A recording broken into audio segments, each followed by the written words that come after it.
The Sting, 1973 comedy caper starring Paul Newman, Robert Redford and Robert Shaw, winner of 7 Oscars: Best Picture, Director, Original Screenplay, Set Decoration, Costume Design, Editing and Music, with 3 additional nominations: Cinematography, Sound and Best Leading Man for Robert Redford. The story takes place in the 1930s and follows Hooker, a con man played by Robert Redford, who's scamming people out of money. Together with a friend who is also a con man, they manage to land a big score. They manage to take thousands of dollars from an unsuspecting man who actually turns out to be a courier for one of New York's gangs. The head honcho, Lonergan, played by Robert Shaw, takes immediate action by murdering Hooker's friend and sending his goons after him as well. Hooker goes into hiding to evade them and also to evade a local policeman who also has a personal score to settle. But instead of running far, far away, he decides to take revenge of his own.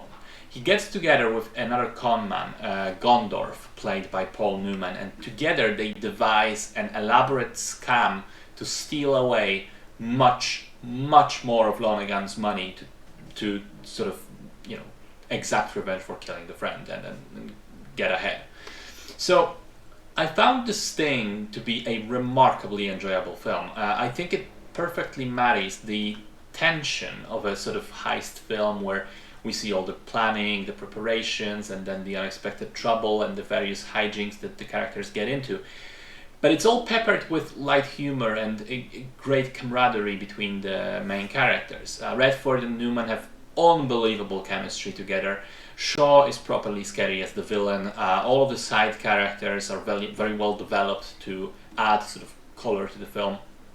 I also have to say a few words about the execution and the style of the film, because not only does the story take place in the 1930s, the movie itself, which of course means all the wonderful costumes, hairstyles, old cars, sets which look like old streets and shops and apartments, but not only that, on top of all of this, the movie is also stylized to look like it was made in the 1930s. The editing, the transitions between the scenes, even the title cards before each chapter are made to resemble that period.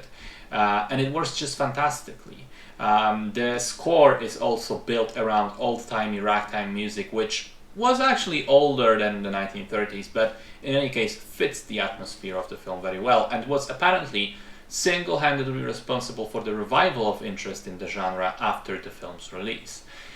One final point about the plot is that for such an elaborate scheme and for such an intelligent script, it's all laid out pretty clearly for the audience to follow, and yet it managed to save some twists which managed to surprise me genuinely, including the ending itself. As the climax got resolved, I thought, well, that's a bummer, I didn't want this to happen, but I guess it makes sense, it fits with how the story was developed. And then I realized that I got fooled along with the characters in the story. I fell for the scam.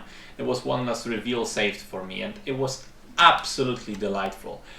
Great fun, one of those classic films that do not feel aged at all.